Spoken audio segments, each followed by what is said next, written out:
न्याय दर्शन में जो 16 तत्व बताए हैं प्रथम सूत्र में ही कि भाई इन 16 तत्वों का यथार्थ ज्ञान होने से, तत्व ज्ञान होने से निश्रेष की प्राप्ति हो जाती है। तो उन 16 में एक तर्क भी आता है। तो वहां पर तर्क के बारे में पूछा कि भाई तर्क से कैसे निश्रेष की प्राप्ति होगी। तो बोले तर्क से अकेले से नहीं होगी, तर्क जो है वो प्रमाण के साथ मिलके जब आता है वो सत्य तक पहुंच जाता है। तो तर्क के साथ भी प्रमाण होना चाहिए। तो नीति के साथ भी कोई बहुत बड़ा नीतिमान धार्मिक व्यक्ति होना चाहिए, उसी को ही नीति का आश्रय लेने का हक है और वो ही उस नीति का उचित प्रयोग कर पाएगा, बाकी कर भी नहीं पाएंगे। कितनी भी नीतियां बना लो, यदि व्यक्ति का आचरण व्यवहार धर्म उचित नहीं है तो केवल नीतियों से, तिकड़मबाजी से व्यक्ति आगे नहीं पहुंच सकता है। कितने लोग हैं ऐसी नीतियां बनाते हैं, जुगाड़ करते हैं, इधर उधर से झूठ छल कपट करके वो डिग्रियां भी ले लेते हैं, डिप्लोमा भी ले लेते हैं, कोई पद भी ले ले, फिर भी सुख शांति तो नहीं मिलती है उसको, और बहुत आगे तक वो जा नहीं पाएगा। कहीं ना कहीं तो वो सामने आ ही जाएगा उसका अधर्म जो है। तो इसलिए बोलते हैं ना, झूठ के पैर नहीं होते। झूठ के पैर इसीलिए तो नहीं होते कि कुछ कदम तो चल सकता है झूठ, उसके बाद तो लड़खड़ा जाएगा वो। और दीदी जी एक और प्रश्न था।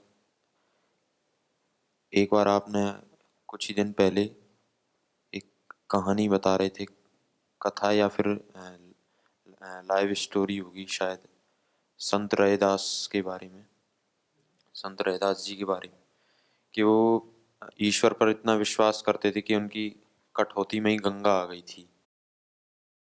तो और फिर बाद में आपने बोला था कि जो भक्त होता है वो सब में ही उसे भगवान नजर आने लगता है, जड़ में भी आने लगता है, चेतन में भी, सब में भी। तो यहाँ पर जब संत रैदास जी जड़ में भी भगवान मानते ही होंगे, तो वहां पर राजा की बात की अवहेलना कैसे करी थी कि राजा को यहीं आना होगा, मैं नहीं जाता किसी राजा पर, जब वो तो भक्त थे। तो भक्त का ये अभिप्राय थोड़ी होता है कि भाई वो सब में भगवान देखता है इसलिए उससे कुछ भी करवा लो चाहिए। नहीं, वो तो भगवान के प्रचार के लिए चले जाते राजा पर। नहीं, वो अपने धर्म को सर्वोपरि मानते हैं। वो कहते हैं मेरा धर्म है ये कार्य करना, तो मैं अपना कार्य कर रहा हूँ। मुझे जरूरत होगी तो मैं जाऊंगा उनके पास, उनको जरूरत तो वो आ जाए मेरे पास। और जड़ में भगवान को देखना, इससे क्या अभिप्राय लेंगे हम? क्योंकि जड़ या चेतन ईश्वर सर्वव्यापक है, तो जड़ उससे बाहर नहीं हो सकता ना। सर्वव्यापक से जड़ भी उसके अंदर ही है। ईश्वर का स्वरूप ऐसा है कि वो सर्वव्यापक है। तो जैसे वो चेतन के अंदर है वैसे ही जड़ के अंदर भी है। कोई भी जगह फिर उससे छुटी नहीं ना सर्वव्यापक होने से। तो इसलिए कहा कि जड़ चेतन सब ईश्वर के ही अंदर है। चलें आगे। चलिए, तो दशरथ जी वहां खड़े रह गए और बाकी जो लोग हैं वो तो जा रहे हैं आगे, और श्री राम भी आगे बढ़ते जा रहे हैं। तो उससे आगे क्या हुआ ये इस सर्ग में हम पढ़ेंगे। यावत्तु निर्यतस्तस्य रजो रूपम् अदृश्यत नैवेक्षावाकुवरस्तावत् सज्जहारात्मचक्षुषी न पश्यति रजोऽप्यस्य यदा रामस्य भूमिपः तदार्तश्च विषण्णश्च पपात धरणीतले अथ रेणुसमुद्ध्वस्तं तमुत्थाप्य नराधिपं न्यवर्तत तदा देवी कौसल्या शोककर्षिता राज्ञो नातिबभौ रूपं ग्रस्तस्यंशुमतो यथा विललाप च दुःखार्त प्रियं पुत्रम् अथ गद्गदशब्दस्तो विलपन्मनुजाधिपः उवाच मृदुमन्दार्थं वचनं दीनमस्वरं कौसल्याय गृहं शीघ्रं रामं नयन्तु मां राममातुर्नयन्तु मां न ह्यन्यत्र मया श्वासो हृदयस्य भविष्यति। यावत्तु निर्यतः तस्य रजोरूपम् अदृश्यत नैव इक्ष्वाकुवरः तावत् संजहार आत्मचक्षुषी। तो कह रहे हैं यावत्तु जब तक निर्यतः तस्य रजोरूपम अदृश्यत। जब तक श्री राम के जाने से, तस्य माने श्री राम के, यावत तू जब तक, तस्य निर्यतः उनके जाते हुए, रजोरूपम अदृश्यत कम से कम धूल ही उड़ती हुई दिखती रही। श्री राम आगे बढ़ रहे हैं, दशरथ खड़े हैं, तो जब तक उस रथ के आगे बढ़ते हुए, आगे जाते हुए धूल दिखती रही, तब तक इक्ष्वाकु वरः तावत न आत्मचक्षुषी संजहार। तो तब तक महाराजा दशरथ ने आत्मचक्षुषी अपनी आंखों को न संजहार, वहां से हटाया नहीं, माने टकटकी लगा के वो देखते ही रहे कि अभी श्री राम वहां पहुंच गए, आगे बढ़ते जा रहे हैं। उनकी आंखें वहीं टिकी रही। न पश्यति रजोप्यस्य यदा रामस्य भूमिपः तदार्तस्य विषण्णश्च पपात धरणी तले। और यदा जब भूमिपः महाराजा दशरथ को रामस्य रजो अपि न पश्यति, जब इस महाराजा दशरथ ने श्री राम के रथ के चलने से उड़ती हुई धूल भी जब नहीं देखी, रथ आगे बढ़ गया, तदा आर्तश्च विषण्णश्च, तो तब बहुत ही दुखी होकर के और बहुत ही विषाद से युक्त होकर के धरणी तले पपात, फिर वहीं गिर गए वो, उनको मूर्छा आ गई। तो देखो कैसे आदमी ना आसक्ति और राग आदि के सामने कितना कमजोर पड़ जाता है ना, कि खड़ा भी नहीं रह सकता है। तो ये ऐसी हालत महाराजा दशरथ की हो रही है, क्योंकि इनकी अत्यंत आसक्ति है श्री राम के प्रति, तो ये संभाल नहीं पा रहे हैं अपने आप को। मतलब ऐसा नहीं है कि वो जानबूझ के कर रहे हैं, लेकिन इन्हीं के पास माता कौशल्या भी हैं, उनको भी अत्यंत पीड़ा है, सुमित्रा भी हैं, उनको भी अत्यंत पीड़ा है। लेकिन ऐसे होता है ना कि जैसे एक तो शारीरिक रूप से फिजिकली व्यक्ति कोई स्ट्रोंग होता है, कोई कमजोर होता है, उसी तरह से इमोशनली भी व्यक्ति कोई कोई बहुत स्ट्रोंग होते हैं, कोई कोई कमजोर होते हैं, और ऐसे ही मानसिक रूप से मेंटली भी स्ट्रोंग और कमजोर होते हैं। तो आजकल जैसे बच्चों का एडमिशन करते हैं बड़े बड़े स्कूलों में, तो वो उनकी इमोशनली वो कितने स्ट्रोंग हैं उसकी भी परीक्षा लेते हैं।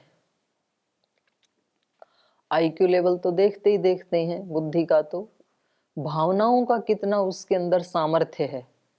तो आजकल फिर से जो बहुत हाईफाई जो स्कूल हैं, या बहुत जैसे एक बेंगलोर में एक डीएवी स्कूल चलता है, तो वहाँ की एक बहन है डायरेक्टर, उन्होंने मेरे को बताया, बोल जी हम 1 घंटा बच्चों को मिट्टी में इनको खेलने के लिए बोलते हैं।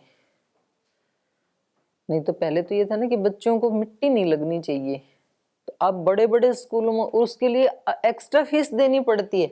बोले वो क्यारी में कुछ पेड़ पौधे लगाते हैं, मिट्टी खोदते हैं, मिट्टी में खेलते हैं, इनके कपड़ों में, बालों में, पैरों, हाथों में सब मिट्टी मिट्टी लग जाती है, उसके लिए 1 घंटा लगाया है स्पेशल।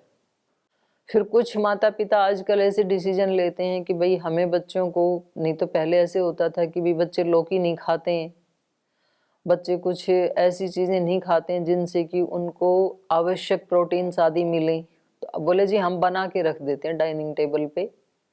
अभी अभी मैं वहाँ नागपुर गई, तो उसमें अपने नितिन गडकरी जी की पत्नी को हमने बुलाया था, बहनों की मीटिंग थी। बोल जी हम डाइनिंग टेबल पे बना के रख देते हैं जो बच्चों के लिए आवश्यक है।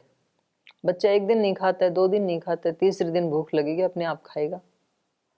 और हम बच्चों को मोबाइल नहीं देते हैं। बोले हाँ संडे को उनको आधा घंटा हम देते हैं वो गेम आदि खेलने के लिए, बाकी हमारे घर में सख्त निर्देश है, बच्चों को नहीं दिया जाएगा। तो कई बार क्या होता है कि माता पिता जब बहुत ज्यादा बच्चों की डिमांड पूरी करने लगते हैं, तो फिर बच्चे इमोशनली वीक हो जाते हैं, क्योंकि उनको आदत ही नहीं होती है ना सुनने की।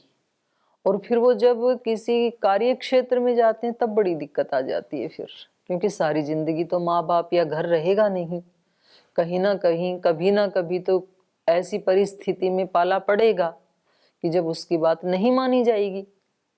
तो जिस दिन उसकी बात नहीं मानी जाएगी उस दिन फिर वो व्यक्ति अपने आप को एडजस्ट कर नहीं पाएगा, तो बहुत बच्चे आत्महत्या कर लेते हैं। तो ऐसे बच्चों को इमोशनली भी स्ट्रांग बनाना चाहिए। इसलिए महर्षि दयानंद ने सत्यार्थ प्रकाश में लिखा कि बच्चे को 5 साल तक तो नहीं ताड़ना देनी चाहिए, और उसके बाद उसको 5 से 10 साल तक उसको जरूर ताड़ना देनी चाहिए। जो माता पिता अपने गुरुजन अपने बच्चों को, अपने शिष्यों को गलत काम के ऊपर ताड़ना नहीं करते हैं तो वो उनके शत्रु हैं, वैरी हैं। क्योंकि बच्चा तो बच्चा है, उसको नहीं पता अभी कि मेरा हित किस में है, अहित किस में है। तो माता पिता को तो पता है।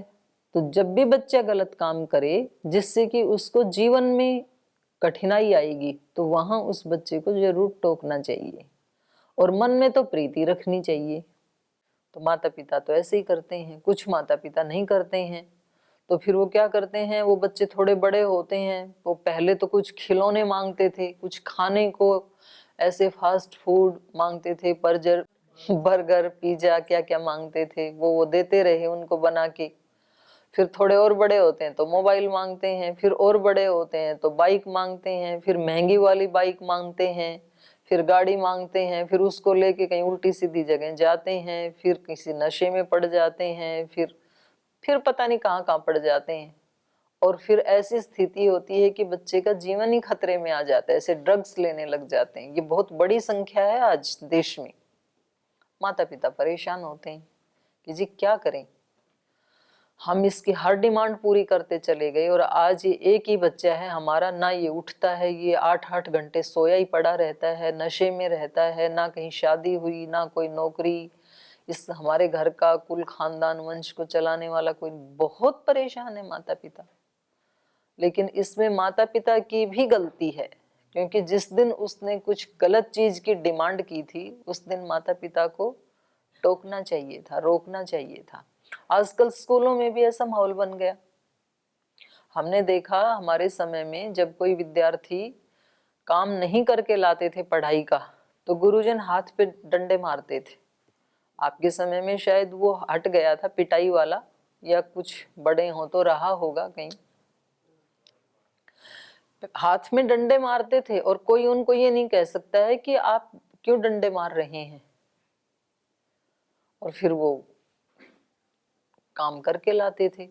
तो मैं ये तो नहीं कहती हूँ कि डंडे मारने चाहिए, लेकिन जब वो गलत करता है तो थोड़ा उसको टोकना चाहिए। उसकी इमोशंस उससे स्ट्रांग होती हैं, कमजोर नहीं होती हैं फिर। तो ऐसे ही महाराजा दशरथ जो हैं ये इमोशनली थोड़े वीक हैं। इनकी अपेक्षा माता कौशल्या स्ट्रांग है। जो गुरुजन हैं, वशिष्ठ जी हैं, सभी को ही है कष्ट, तो सभी को ही है, पर वो कष्ट सहन करने में हर व्यक्ति की एक अलग प्रतिक्रिया होती है। यहाँ गुरुकुल में भी आप देख लो, अभी कोरोना काल चला तो सारे देश में, विश्व में आप देख लो, एक घर में किसी एक व्यक्ति को कोरोना हो गया और 4 को नहीं हुआ, तो चारों की प्रतिक्रिया अलग अलग मिलेगी आपको।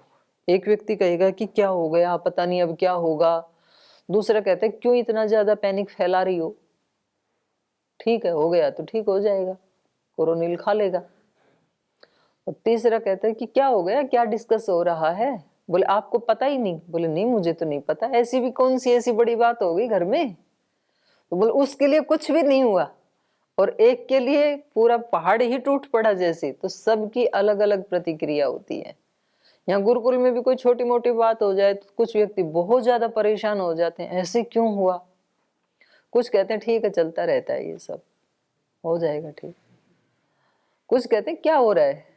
बोले आपको पता ही नहीं, गुरुकुल में रहते। बोले नहीं मुझे नहीं पता। ये क्या बात है।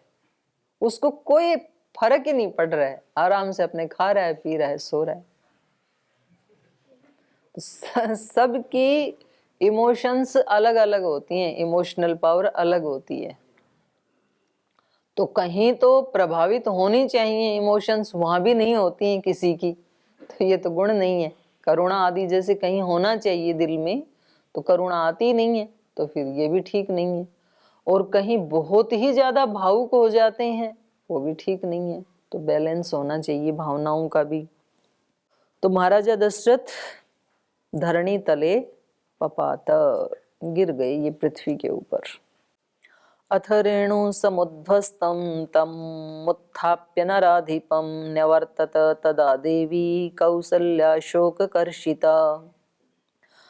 तो इस प्रकार से जब वो धरणी तल पे गिर पड़े तो रेणु समुद्ध्वस्तम, तो उसके धूल धूसरित हो गई, रेणु मिट्टी लग गई। तम नराधिपम उत्थाप्य न्यवर्तत देवी कौशल्या शोक कर्षिता, शोक से बहुत कर्षित हो गई हैं, जो बहुत कमजोर हो गई हैं, उनको भी बहुत शोक है। ऐसी माता कौशल्या देवी तदा तम नराधिपम उत्थाप्य न्यवर्तत, महाराजा को उठा करके और उन्होंने कहा कि भाई अब वापस चलो, क्योंकि श्री राम दिख नहीं रहे हैं, नहीं दिख रहे हैं उससे, ये बेहोश होकर के गिर गए हैं। तो इन्होंने क्या किया, उनको उठाया वहां से और बोले अब इनको लेके चलो, वापस लौट चलो, अब इनको ज्यादा देर यहाँ मत रखो। तो कहीं कहीं उल्टा होता है, माता गिर जाती है तो पिता उठाते हैं, लेकिन यहाँ उल्टा हो रहा है, पिता गिर गए तो माँ उठा रही हैं, क्योंकि माँ स्ट्रोंग है। तो ऐसा नहीं है कि भाई महिलाएं कमजोर होती हैं, पुरुष स्ट्रोंग होते हैं। तो ये किसी भी आत्मा में कभी कभी कोई शक्ति ज्यादा होती है, कोई कम होती है। कभी भावनात्मक शक्ति पुरुष में ज्यादा होती है तो कभी महिला में ज्यादा होती है। तो ये अलग अलग देखने को मिलेगा। तो यहाँ कौशल्या माता ने उनको संभाला, पर जब आप सीता के परिवार में जाएंगे तो उल्टा मिलेगा। उनकी माता जी उठ ही नहीं पाई सुनैना, सीता माता के जाने के बाद। उन्होंने तो बोलते हैं ना भाई, इसने तो खाट पकड़ ली, चारपाई पकड़ ली, तो वो तो चारपाई से उठ ही नहीं पाई, वो कमजोर हैं। उधर राजा जनक विवेकी हैं। राज्यो नाति बभौ रूपम ग्रस्तस्यंशुमतो यथा विललाप च दुःखार्तः प्रियम पुत्रम मनुस्मरन्। और ये जो दोष होते हैं ना, ये ऐसे होते हैं कि अगर आपने थोड़ा सा उनको वैल्यू दे दी तो वो आपको अभिभूत कर देंगे। सभी दोष ऐसे होते हैं। आपने यदि उनको थोड़ा सा बढ़ावा दे दिया ना और थोड़ी सी इज्जत दे दी तो बस फिर तो वो अपनी पूरी जड़ जमा लेंगे आपके ऊपर। तो इसलिए हमारे ऋषियों ने इस रहस्य को जाना था, इसलिए उन्होंने कहा परोपे ही मनस पाप। उनको लाना नहीं अपने पास। किम अशंस्तानि शंससी, ये क्या कर रहे हो आप, दूर हट जाओ। तो उनको थोड़ा भी आपने कि कितना दुखी हूं, कौन समझे मेरी पीड़ा को, यहाँ तो कोई सुनने वाला ही नहीं है, बस इतना सा आप उसको आश्रय दे दो, फिर तो वो आपको पूरा दबोच लेगा, फिर नहीं उभरने देगा वो आपको। और आप बेशक कितने भी लोगों को ब्लेम करते रहना, नुकसान आपका ही होना है, क्योंकि जो आप ब्लेम कर रहे हो वो पूरा सत्य नहीं है। और पूरा सत्य है तो भी उसको फेस करना आपकी जिम्मेदारी है। आपका जीवन आपको बचाना है। उसमें बस में लिखा होता है ना, यात्री अपने सामान की स्वयं रक्षा करें। तो सब हम इस यात्रा में हैं संसार में, तो हमारे को अपने मन की, अपने इंद्रियों की, अपने शरीरों की, अपनी प्रसन्नता की रक्षा स्वयं करनी है, हमारी जिम्मेदारी है। ऐसा नहीं है कि जी ये सब सुधरें तो मैं खुश रहूं, तो आप कभी खुश नहीं हो पाओगे। तो सारी जिंदगी ब्लेम करते रहना दूसरों को, उससे कुछ नहीं होगा।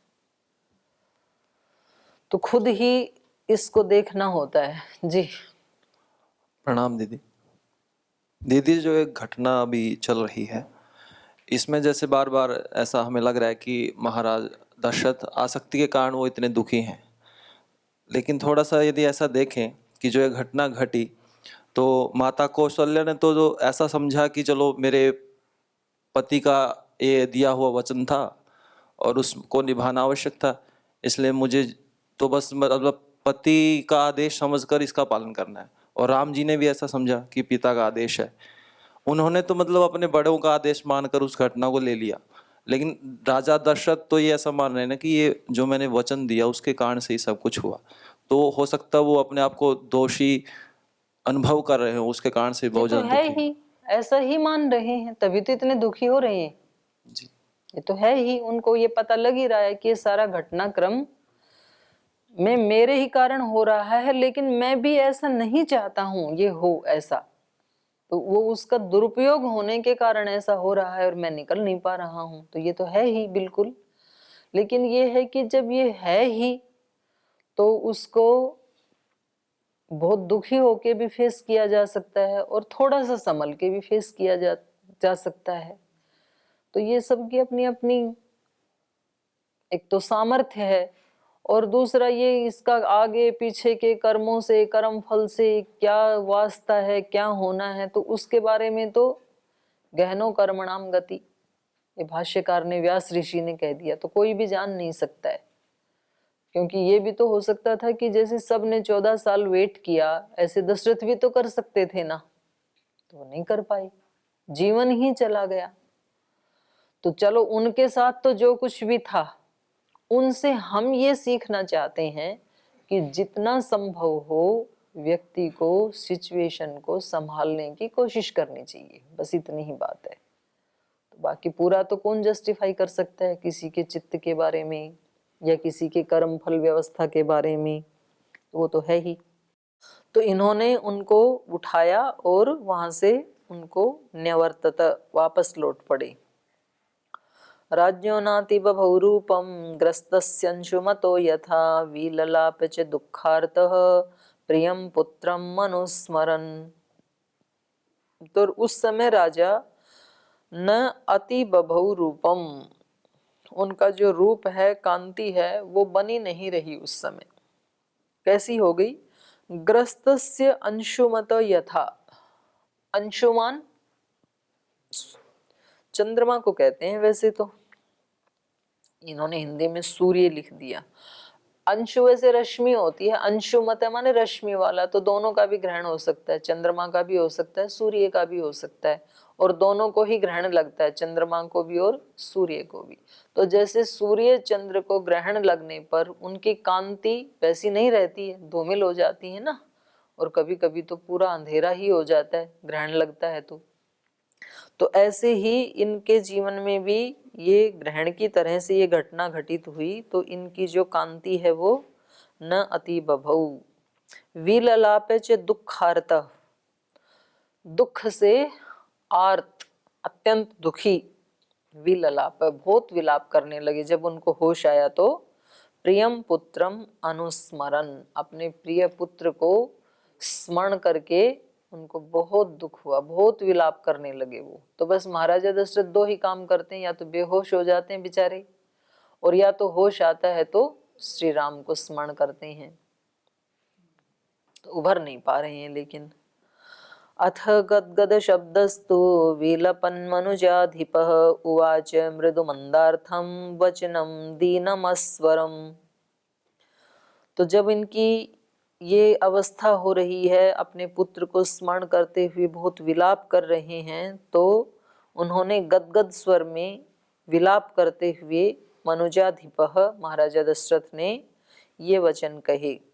मृदु मंदार्थम, बहुत मृदु स्वर में और बहुत ही मंद स्वर में, बोला जा ही नहीं रहा है।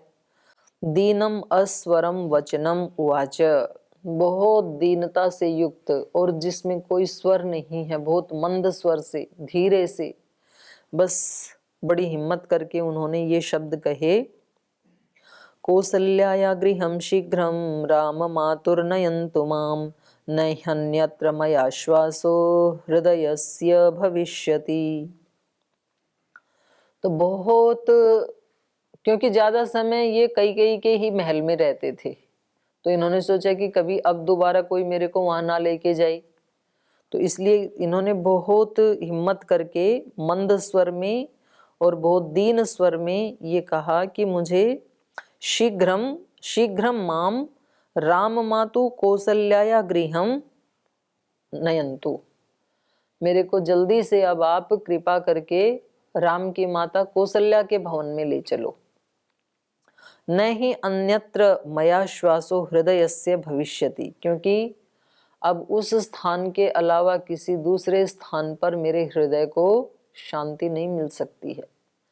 अब अगर मेरे को थोड़ा बहुत कुछ ढांढस बंधा सकती हैं, कुछ विश्वास दे सकती हैं, शांति दे सकती हैं, तो कौशल्या ही दे सकती हैं, क्योंकि उनके साथ भी तो बहुत बड़ा अन्याय हुआ है लौकिक दृष्टि से माता कौशल्या के साथ। तो यदि वो मेरे को थोड़ा कुछ शांति देंगी तो भले ही मेरा शोक थोड़ा कम हो जाए। तो इसलिए मेरे को शीघ्रता से आप राम माता कौशल्या के घर में ले चलें। तो इसके आगे जो हुआ इसको फिर कल पढ़ेंगे। आज समय हो गया, आज यहीं पाठ को विराम देते हैं।